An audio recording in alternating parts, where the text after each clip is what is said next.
स्वागत है आप सभी का हमारी इस यूट्यूब चैनल में। तो आज की वीडियो में देखेंगे 10 क्लास का मैथ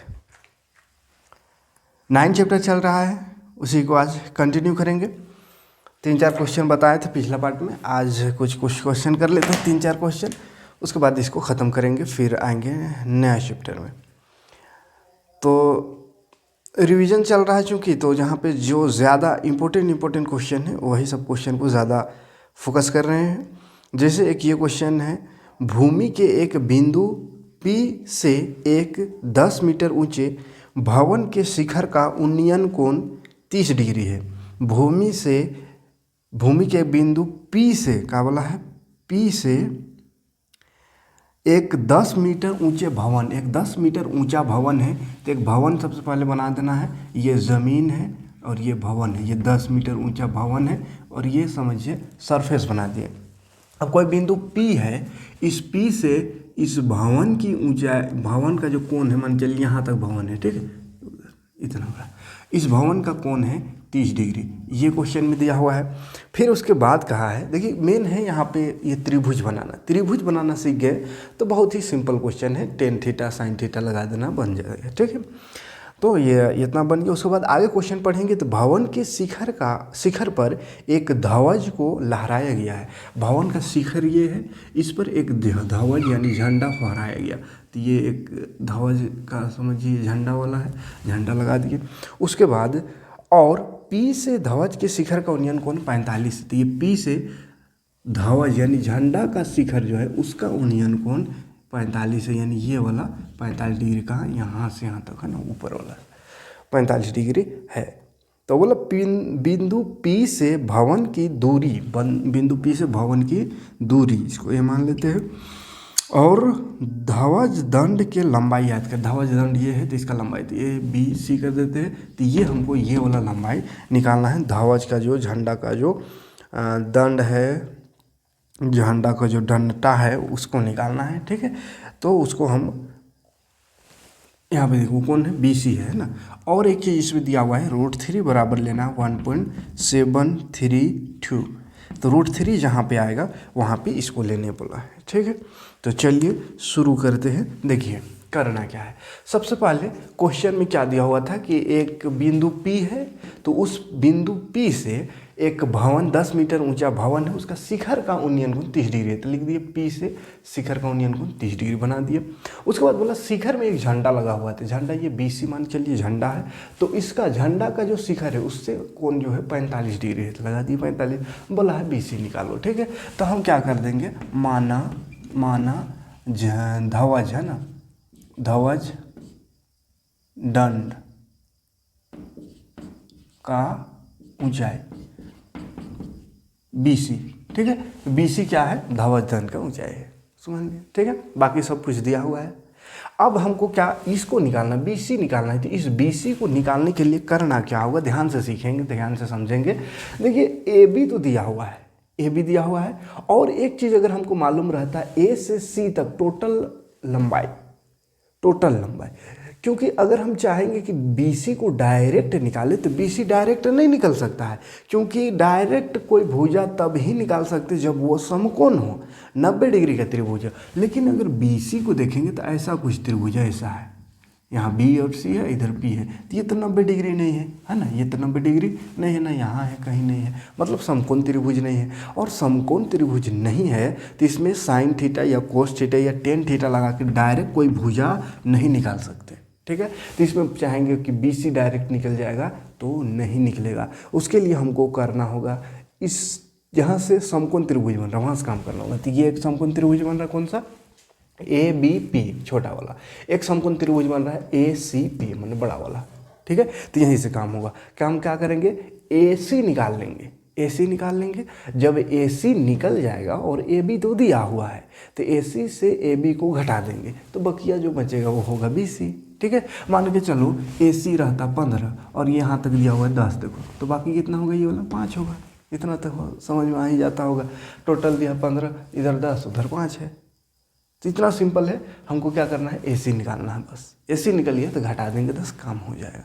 लेकिन AC निकालने के लिए अगर AC निकालना चाहे तो ACP त्रिभुज में आना होगा, और ACP त्रिभुज में एक भुजा पता होना चाहिए प्रॉपर पूरा, तब जा करके हम कोई दूसरा भुजा निकाल सकते हैं। एक भुजा तो पता होता है तभी निकाल सकते हैं दूसरा भुजा। तो यहाँ देखो एक भुजा है AP, एक है PC, ये वाला। तो ये ना ये पता है ना ये पता है, तो फिर निकालेंगे कैसे इसको? तब क्या करेंगे, उसके पहले मतलब इसको निकालने से पहले हमें एक चीज़ और निकालना पड़ेगा, या तो इसको या तो इसको या तो इसको या इसको। तो किसको निकालने से फ़ायदा होगा? ये वाला निकालने से, ठीक है। तो ये कैसे निकलेगा? ये निकल सकता है, इसलिए इसको निकालेंगे। क्योंकि देखो ABP यानी ये वाला त्रिभुज में देखेंगे तो इसमें देखो एक भुजा दिया हुआ है और हमको एक इसका ज़रूरत पड़ रहा है निकालने का, तो ये निकल सकता है। कोई भी एक भुजा दिया हुआ समकोण में तो दूसरा भुजा हम त्रिकोणमिति से निकाल सकते हैं। एक भुजा और एंगल दिया हुआ है तो, ठीक है। तो एक भुजा दिया हुआ है, एंगल भी दिया हुआ है, तो हम तीसरा भुजा आराम से निकाल सकते हैं। इसको निकाल लेंगे, उसके बाद इस भुजा का उपयोग करके हम AC निकाल लेंगे। AC जब निकल जाएगा तो काम हो जाएगा, ठीक है। तो सबसे पहले क्या करेंगे, 10 30 लगाएंगे। छोटा त्रिभुज का एंगल 30 है तो 10 30 बराबर फॉर्मूला होता है परपेंडिकुलर बटा बेस। और यहाँ परपेंडिकुलर क्या है 30 के हिसाब से, तो AB परपेंडिकुलर है तो लिख देंगे AB बटा बेस है AP, है ना, AP लिख देते हैं। 10 30 का मान होता है 1/√3 बराबर AB देखो है 10 और AP पता नहीं तो छोड़ दो। AP को यहाँ करेंगे भाग में, यहाँ के 1 से गुणा होगा तो AP का AP बराबर 10, ये √3 भाग में इधर आके गुणा हो गया। अब √3 में बोला इतना रखो तो रख देते हैं। AP बराबर 10 √3 की जगह रख देंगे 1.732। अब इसको गुणा कर देंगे तो ये हो जाएगा 17.32। 10 से गुणा करेंगे तो पॉइंट बस एक उधर चल जाएगा, ठीक है, घसक जाएगा। तो ये AP आ गया 17.32, ये आ गया।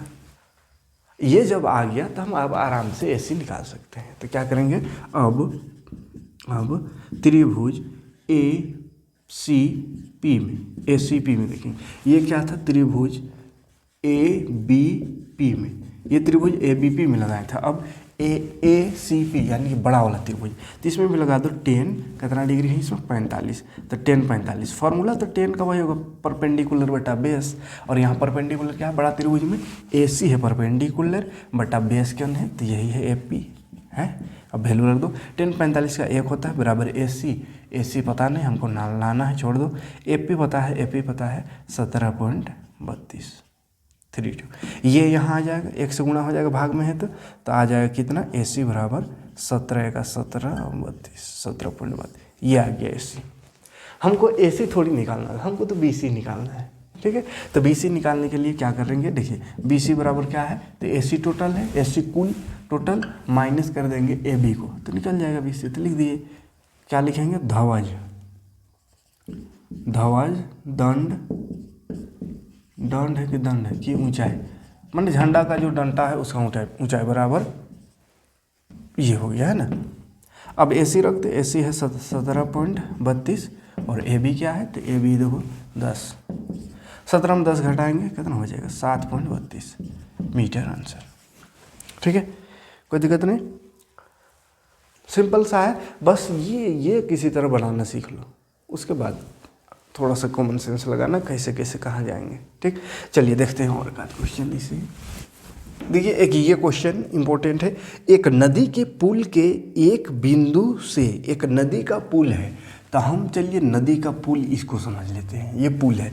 तो इस नदी का पुल का एक बिंदु से, तो एक बिंदु को यहाँ पे कुछ मान लेते हैं, P मान लेते हैं।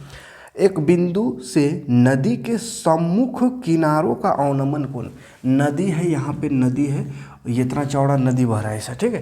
तो इसका किनारों का, एक किनारा ये और एक किनारा ये, तो इसका अवनमन कोण, तो ये इधर एक, ये इधर, इसका अवनमन कोण दिया हुआ है 30 और 45 है, तो इसको मान लेते हैं 30 एक ठो 45। तो नदी से आने वाला कोण, पुल के एक बिंदु पे अवनमन को मान आने वाला, नदी के एक किनारा से आने वाला कोण 45 है और एक किनारा से आने वाला कोण 30 डिग्री है, ये दिया हुआ है। उसके बाद बोला यदि पुल के किनारों से 3 मीटर की ऊंचाई पर हो, पुल क्या बोला कितना ऊंचाई पर है, तो 3 मीटर, तो ऊंचाई लगा दो यहाँ 3 मीटर, ऊंचाई कितना है 3 मीटर है, ठीक है। तो नदी की चौड़ाई याद करें, तो नदी की चौड़ाई यानी यहाँ से यहाँ तक हमको फाइंड करना है ए बी, ये नदी की चौड़ाई है। ठीक है, तो क्या नदी की चौड़ाई को सबसे पहले लिख लेते हैं क्या चीज़ है। ठीक है, नदी की चौड़ाई, नदी की चौड़ाई बराबर ए बी। ठीक है, मान लेंगे कि नदी की चौड़ाई कौन है, ए बी, यही ए बी नदी की चौड़ाई है। अब देखो सिंपल सा चीज़ है, चित्र बनाने आ गया तो आराम से बन जाएगा। देखो ऊंचाई दिया हुआ है, परपेंडिकुलर जिसको बोलते हैं, परपेंडिकुलर दिया हुआ, हमको ये चौड़ाई ये निकालना ए बी, तो हम पहले क्या करेंगे, ये यहाँ से यहाँ तक निकालेंगे, फिर यहाँ से यहाँ तक निकालेंगे और दोनों को जोड़ देंगे, किस्सा ख़त्म। तो ए बी इसको मान लेते हैं क्यू। ठीक है, पी क्यू है। ठीक, तो ए पी क्यू में त्रिभुज, पहले इस त्रिभुज में जाते हैं, तो त्रिभुज ए पी क्यू में, इस त्रिभुज में जाएंगे तो देखो 10 लगाना पड़ेगा। क्यों 10 लगाएंगे, क्योंकि परपेंडिकुलर और बेस का बात हो रहा है, तो परपेंडिकुलर और बेस 10 में आता है। ठीक है, तो 10 30, 10 का फार्मूला होता है परपेंडिकुलर बटा बेस, और परपेंडिकुलर कौन है, पी क्यू है, परपेंडिकुलर और बेस है ए क्यू। ठीक है, 30 का मान होता है 1/√3, 10 30 का, पी क्यू है 3 और ए क्यू पता नहीं, निकालना छोड़ दो। ए क्यू यहाँ के यहाँ गुना हो जाएगा 1 से, और ये हो जाएगा 3√3, काम हो गया इसका, ये आ गया 3√3। अब इसको पता करना पड़ेगा इसको, तो इसको पता करने के लिए चले जाना है त्रिभुज, क्या लिख दे, पी क्यू बी या बी पी क्यू में, बी पी क्यू में। इसमें भी देखो, इसमें भी परपेंडिकुलर दिया हुआ है, बेस निकालना है, तो परपेंडिकुलर और बेस किस में आता है, 10 में, तो 10 45 डिग्री है, तो 45 डिग्री बराबर परपेंडिकुलर डायरेक्ट लिख देते हैं पी क्यू और बेस बी क्यू। ठीक है, तो 10 45 का एक होता है, ये बी क्यू है 30 और पी क्यू, और बी क्यू पता नहीं तो बी क्यू ही लिख दो, बी क्यू ए का बी क्यू इधर हो जाएगा, नीचे इधर 3, तो 3 आ गया बी क्यू। अब हमको टोटल निकालना है कुल इसका चौड़ाई। ठीक है, √3 का मान रखने, तो यहाँ नहीं बोला है, नहीं बोला है रखने। ठीक है, √3 का मान रखने बोलते थे, इससे पहले का क्वेश्चन में जैसे मान रखे थे 1.732 वो रख देते, लेकिन नहीं बोला है तो छोड़ देंगे। अब क्या करेंगे, हमको बस नदी की चौड़ाई निकालना है, तो लिखेंगे नदी की चौड़ाई। नदी की चौड़ाई क्या है, ए बी है, तो ए बी किसको किसको जोड़ने से आता है उसको देखो, ए बी किसको किसको जोड़ने से आ रहा है, ए क्यू और बी क्यू, ये दोनों को जोड़ देंगे तो पूरा टोटल आ जाएगा, तो लिखेंगे ए क्यू प्लस बी क्यू। समझ में आ रहा है ना, ए क्यू और बी क्यू दोनों को जोड़ेंगे तो टोटल ए बी हो जाएगा, तो ए क्यू आया 3√3 और बी क्यू आया 3, तो 3 कॉमन निकलेगा, यहाँ √3 यहाँ +1 हो गया मीटर में आंसर। ठीक है, कोई दिक्कत नहीं, आगे देखते हैं और भी एक आध क्वेश्चन। चलिए, एक ऐसा क्वेश्चन रह सकता है, एक पेडस्टल के शिखर पर एक 1.6 मीटर ऊंची मूर्ति लगा हुआ है। एक पेडस्टल मान के चलते, ये पेडस्टल है, ये ज़मीन है। ठीक है, इस पेडस्टल पर एक मूर्ति लगा हुआ है, ये मूर्ति दिया हुआ 1.6 मीटर। ठीक है, डॉट डॉट से दिखा दिए मूर्ति को ताकि पता चले। उसके बाद बोला है भूमि के एक बिंदु से मूर्ति के शिखर का उन्नयन कोण 60 डिग्री है। मूर्ति का शिखर ये है, उसका उन्नयन कोण भूमि का एक बिंदु ये रहा, तो इससे 60 डिग्री है। कितना, 60 डिग्री। उसके बाद कह रहा है और उसी बिंदु से पेडस्टल का शिखर का उन्नयन कोण 45 है। तो पेडस्टल यहाँ तक है, तो इसका शिखर का उन्नयन कोण उसी बिंदु से, यानी इसी बिंदु से ये कितना है, 45 डिग्री है, तो ये 45 हो गया, टोटल 60 हो गया, ये छोटा वाला 45। ठीक है, तो पेडस्टल की ऊंचाई याद करें, पेडस्टल ये वाला है, पेडस्टल की ऊंचाई निकालना है। ठीक है, नाम लिख देते हैं ए बी सी डी कुछ भी, पेडस्टल की ऊंचाई क्या है, ए बी, इसको निकालना है। ठीक है, तो यहाँ लिख देते हैं माना पेडस्टल की ऊंचाई, पेडस्टल की ऊंचाई बी सी है। ठीक है, यही हमको फाइंड करना है। देखो ध्यान से क्या दिया हुआ है, क्या निकालना है। इसमें तो कि कोई भी भुजा प्रॉपर नहीं दिया हुआ है। ठीक है, कोई भी भुजा नहीं दिया हुआ, इसका मतलब यहाँ कुछ समीकरण जैसा सीन होगा। ठीक है, कैसे उसको देखते हैं। यहाँ पे देखो ये बी सी है, नहीं दिया हुआ है, ना बेस दिया हुआ है, ना ही कोई हाइपोटेन्यूस दिया हुआ है। ये दिया हुआ, लेकिन ये तो बी सी से डी तक सिर्फ दिया हुआ है, और ये तो कोई त्रिभुज या समकोण त्रिभुज नहीं है कि इससे कोई काम हो है। हमको ज़रूरत था या तो बी सी का या बी से डी तक, ये दोनों में से कुछ दिया हो रहता, या ये ए बी या बाकी कोई भी तो काम होता, लेकिन ऐसा चीज़ दिया हुआ है जो कि कोई समकोण त्रिभुज का भुजा नहीं है। तो क्या करेंगे, मान लेते हैं कुछ भी। ठीक है, चलिए मानते लिए ही हैं, दोनों त्रिभुज में चल जाते हैं, उसके बाद फिर देखेंगे। ठीक है, त्रिभुज ए बी सी में ही आते हैं, पहले त्रिभुज ए बी सी में नहीं दिया हुआ फिर भी काम बन जाएगा, टेंशन नहीं लेना। पहले जो जानते हो जो प्रोसेस है वो प्रोसेस करिए। तो ABC में आते हैं। तो ABC 45 डिग्री है, टेन 45 लगा देते हैं, क्योंकि बेस और परपेंडिकुलर से ही हमको रिलेशन फाइंड करना है, यही दोनों से, क्योंकि हमको ये भुजा निकालना है। तो ये बेस दोनों त्रिभुज के लिए है, तो बेस दोनों में काम आएगा, इसलिए बेस से ही इधर हाइपोटेनियस तरफ नहीं जाना है, यानी 10 में ही काम करना है। ठीक है, तो 10 45 हुआ, परपेंडिकुलर बटा बेस होता है। परपेंडिकुलर देखो 45 का क्या है, BC है, तो लगा दो BC, और बेस क्या है, AB। ठीक है, 10 45 का 1 होता है बराबर BC बटा AB। अब देखो क्या हुआ, AB का AB हो गया बराबर BC। तो इसको कुछ नहीं कर सकते, समीकरण मान ले। ठीक है, मैथ में सबसे आसान चीज़ यही है, कुछ नहीं हो रहा है, जहाँ अटक गए समीकरण मान लो। ठीक है, अब AB बराबर BC आ गया तो क्या कर सकते, इसको कुछ नहीं कर सकते, तो समीकरण मान ले और आगे बढ़ जाओ। अगला त्रिभुज ABD में, त्रिभुज ABD में, इसमें देखो, इसमें कुछ, इसमें क्या है, 60 डिग्री है, तो लगा दो है 10 60 डिग्री। परपेंडिकुलर, तो इसका परपेंडिकुलर तो BD है, तो BD बटा बेस, बेस क्या है, AB। ठीक है, फिर वैल्यू रख दो, 10 60 का √3 होता है बराबर BD में एक चीज़ लिख सकते हैं, क्या लिख सकते हैं, BC जोड़ 1.6 यहाँ दिया हुआ है ना, तो BC यहाँ से यहाँ तक है और ये यहाँ तक है 1.6, तो BC प्लस 1.6 लिख सकते हैं बटा AB है। हाँ, अब AB ये नहीं आ गई, AB भाग में है, इधर आके गुणा होगा, तो √3 AB बराबर BC प्लस 1.6। अब देखो बाबू, यहाँ AB बराबर BC है, हमको निकालना क्या है, BC निकालना है। ठीक है, तो क्या कर देंगे, AB BC के बराबर है, तो AB की जगह BC लिख दो, काम हो गया। AB की जगह क्या लिख देंगे, BC, तो क्या करेंगे, √3 AB की जगह डायरेक्ट हम BC लिख देते हैं, और BC प्लस में ही इधर ले आओ उसको, काहे कि BC एक जगह रहेगा तो जोड़ घटाव कर सकते हैं। काहे ऐसा लिखे, तो यहाँ साइड में लिख देना समीकरण 1 से, समीकरण 1 से। समीकरण 1 में है AB बराबर BC, और हमको BC का जरूरत है, तो AB की जगह BC लिख दी, क्योंकि दोनों तो बराबर है।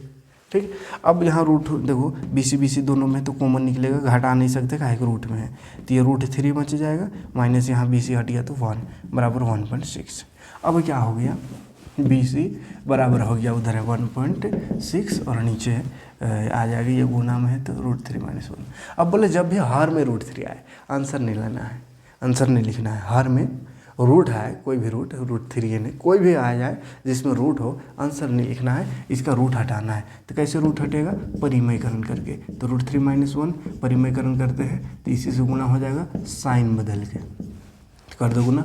1.6 को √3 से करेंगे तो 1.6 √3 प्लस 1.6 का 1.6, ये दोनों गुना करेंगे तो 3 - 1 होगा, क्या कि A + B A - B है, तो A² - B² होता है फॉर्मूला, तो A² यानी √3 का स्क्वायर 3 और 1 का स्क्वायर 1, 3 में इसको घटाओ, या हाँ चलो 1.6 कॉमन निकाल दो, इसको नहीं गुना करना था, चलो गुना कर दिया तो फिर से कॉमन निकाल के वैसे ही कर दो, कहीं कट जाएगा। ठीक है, कॉमन निकाले 1.6 तो यहाँ √3 बचे, यहाँ 1 और नीचे 3 में 1 घटा तो 2, अब काट दो, 2 × 8 = 16, तो 0.8, तो 0.8 √3 + 1, ये मीटर आंसर। क्लियर है, तो इस तरह का क्वेश्चन एक एग्जाम में रहेगा, 5 नंबर मिलेगा। ठीक है, और एक आध क्वेश्चन देखते हैं, स्क्रीनशॉट लेते चलिएगा। चलिए एक ये थोड़ा और ख़तरनाक क्वेश्चन और एक ठो देख लेते हैं। बोला है एक 80 मीटर चौड़ी सड़क है, एक सड़क है जो कि 80 मीटर है, चलो एक सड़क बना देते हैं, ये सड़क है 80 मीटर चौड़ी। ठीक है, दोनों ओर समान, आमने सामने समान लंबाई वाले 2 खंभा है, 2 खंभा है, समान लंबाई है ना, बराबर बराबर बराबर है। ठीक है, टेढ़ा मेढ़ा दिख रहा होगा, आंधी आने से टेढ़ा हो गया, चलो सीधा है। ठीक है, 90 डिग्री में रखना है, दोनों समान आकार बराबर आकार का है लगे हुए। इन दोनों खंभों के बीच सड़क के एक बिंदु से खंभों के शिखर का उन्नयन कोण 60 और 30 डिग्री है।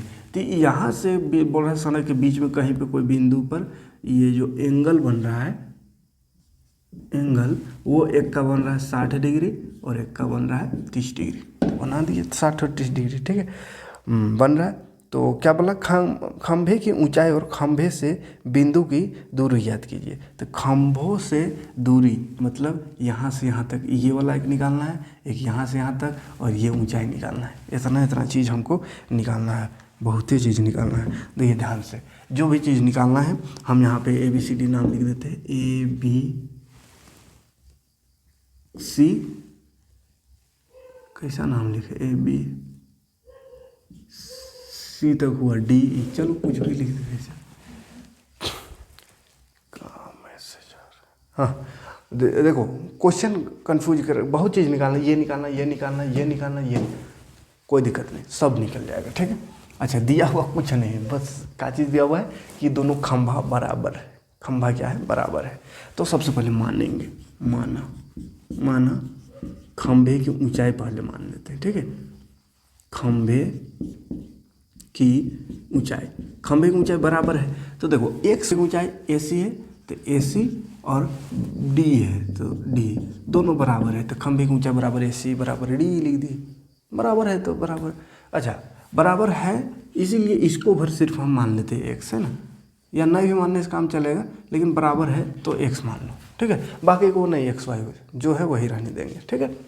अब बिंदु, दोनों खंभे से इस बिंदु की दूरी निकालना है। तो पहले खंभे से बिंदु की दूरी, पहला खंभा मान चलो, इससे बिंदु की दूरी क्या है, तो A से B है, AB, ठीक है। और दूसरा खंभा, दूसरे खंभे से बिंदु की दूरी क्या है, BD है या DB, तो BD है, तो बस BD ही रहने दो, और XY मानने की जरूरत नहीं है, ठीक है। ये दो बराबर था इसलिए x मान लो, हो जाएगा। नहीं भी मानने से चलेगा, लेकिन फिर कंफ्यूज होगा ACDE में, इसलिए इसको x मान लेते सीधा साधा। लेकिन इसको जैसा है वैसे रहने दो, ये AB है, ये BD है, ठीक। अब काम करो, आराम से काम हो जाएगा, टेंशन नहीं लेना है, ठीक है। परपेंडिकुलर और बेस पर काम करना होगा, क्योंकि परपेंडिकुलर और बेस निकालना है, इधर भी परपेंडिकुलर और बेस निकालना है। तो परपेंडिकुलर और बेस किस में आता है, 10 में आता है। तो सबसे पहले इस त्रिभुज मानते हैं, तो ABC लिख देते हैं, त्रिभुज ABC में।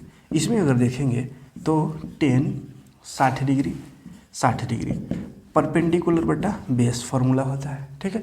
10 60 का मान होता है √3 बराबर परपेंडिकुलर, देखो इसका क्या है, AC है, और AC किसके बराबर है, x है, नहीं इसको x माने हैं तो x लिख दो डायरेक्ट। बेस पते नहीं है, AB है तो AB लिख दो। अब AB यहाँ आएगा तो AB बराबर हो गया x, और √3 नीचे आ जाएगा, ऐसा x बटा √3, ठीक है, कोई दिक्कत नहीं।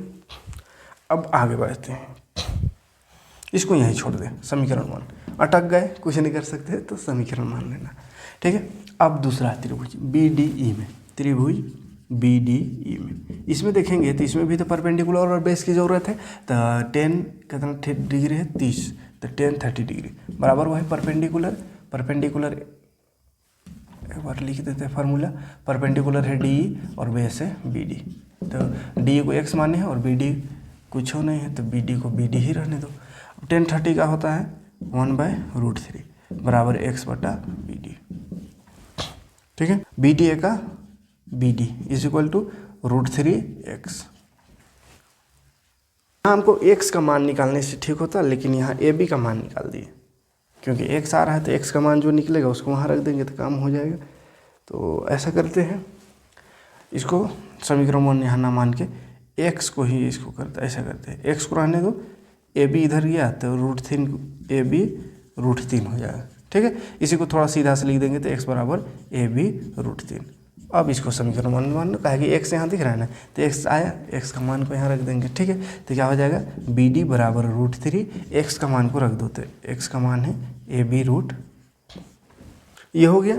अब देखो एक चीज़ छोड़ दिए थे, एक चीज़ और यहाँ पे होगा, एक चीज़ ये 80 दिया हुआ है, इसको तो हम ध्यान ही नहीं दे रहे हैं, ये 80 दिया हुआ तभी ना बनेगा। तो ये 80 दिया हुआ है, ठीक है, 80 दिया हुआ है, तो यहाँ पे देखो अब इसको कैसे रखेंगे, ठीक है, इतना ठीक है, कोई दिक्कत नहीं। अब ये 80 दिया हुआ था, ऐसा लिख सकते हैं, AB जो है AB को यहाँ पे और एक थोड़ा सा बढ़ा दीजिएगा। AB क्या है, टोटल 80 है, तो 80 में BD घटा देंगे तो AB आ जाएगा, तो 80 माइनस BD इसको लिख देते हैं, ठीक है। AB क्या लिख देंगे, 80 माइनस BD, ठीक है। इसी तरह BD भी निकालना चाहे तो BD भी निकल जाएगा, इससे BD क्या होगा, टोटल 80 है, तो 80 माइनस कर देंगे ए बी को, 80 में ए बी माइनस कर देंगे तो बी डी आएगा। ठीक है, तो ये यहाँ पे एक स्टेप बढ़ाइएगा। अब देखो यहाँ पे बी डी है,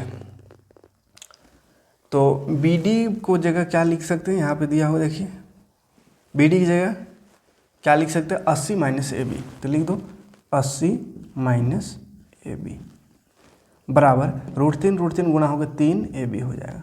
तो देखो ए बी का मान आ जाता है यहाँ पे। ए बी को उधर कर दे तो 3 ए बी तरफ ए बी को ले जाएंगे, 3 A B plus A B हो जाएगा।